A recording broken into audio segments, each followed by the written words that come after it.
Bien bonjour, j'espère que vous allez bien, que vous vous portez bien, vous et vos proches. Je voulais faire une toute petite vidéo pour expliquer parfois quand on mange des légumes ou des fruits et que ça a une certaine réaction sur le corps qui en quelque sorte qui font réagir un peu pour les intestins, ça provoque des maux d'estomac, des fois c'est aussi des maux de tête, parfois c'est un petit peu, oui, en quelque sorte un empoisonnement aussi pour le corps. En fait, ce qui se passe, c'est que ces légumes ou ces fruits sont souvent cultivés dans des environnements avec un sol qui a été déprivé complètement de ses nutriments à cause des produits chimiques, donc tout ce qui est herbicide, insecticide, je pense au glyphosate.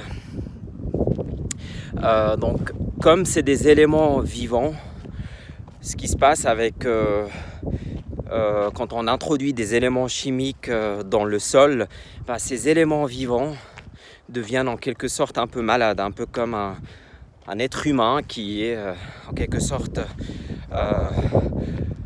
qui a une maladie, qui a un cancer, qui a quelque chose qui ne fonctionne plus correctement dans son corps. Il s'agit simplement d'un changement au niveau du génome de ces organismes. Lorsqu'on parle par exemple des épinards, chez beaucoup de personnes, ça provoque énormément de symptômes, des maux d'estomac, de la fatigue et autres.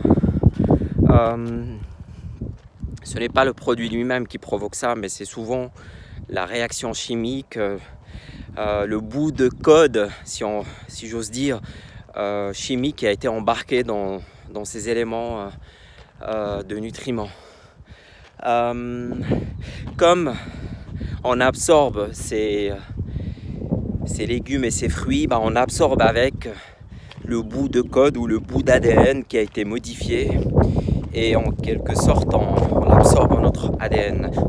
Sur le long terme, une longue exposition à ces produits peut provoquer à long terme, à moyen terme, des maladies qui s'expliquent par l'hypertension, qui s'expliquent par beaucoup de tumeurs, de cancers, tout simplement parce qu'on introduit de la chimie qui modifie complètement le comportement des cellules et du corps humain. Lorsqu'une cellule est exposée longuement à ces produits chimiques, en fait, elle perd complètement la connexion avec tout l'organisme. Et comme une cellule a sa propre défense, c'est-à-dire quand elle détecte elle-même par le mécanisme de communication intercellulaire, chaque cellule communique avec une autre, avec des messagers. Lorsque cette cellule, en quelque sorte, est complètement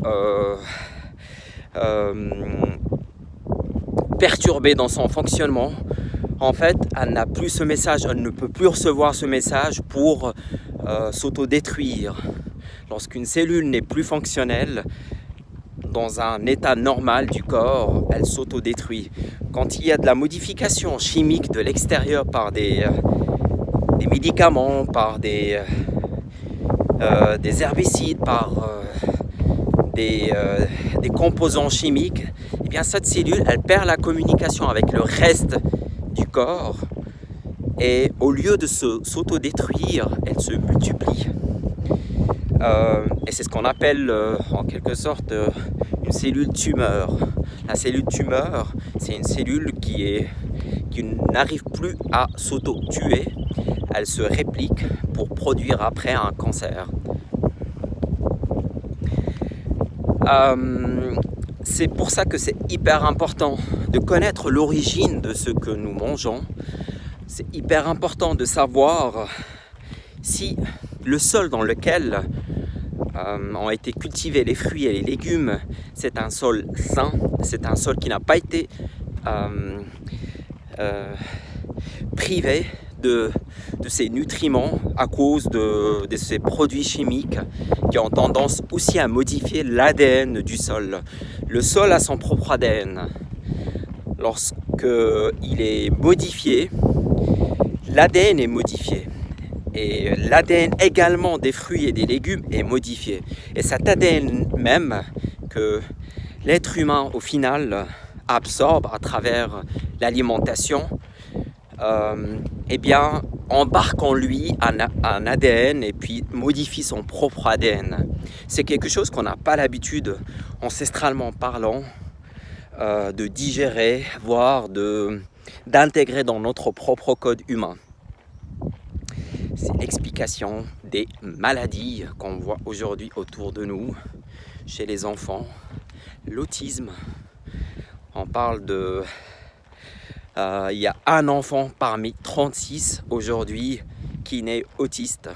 C'est énorme, c'est colossal. Et dans l'avenir, on prévoit même un enfant sur 3 qui sera autiste.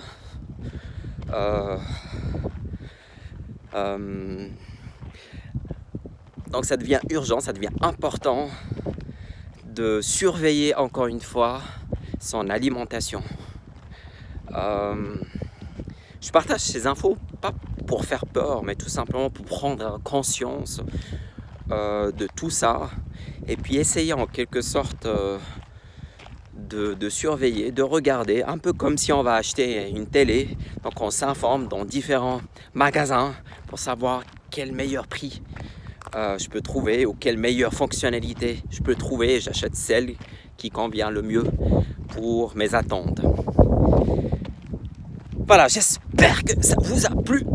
N'hésitez pas à partager cette vidéo avec vos amis, vos proches, et puis à toute personne qui peut trouver que c'est utile, à qui ça peut aider.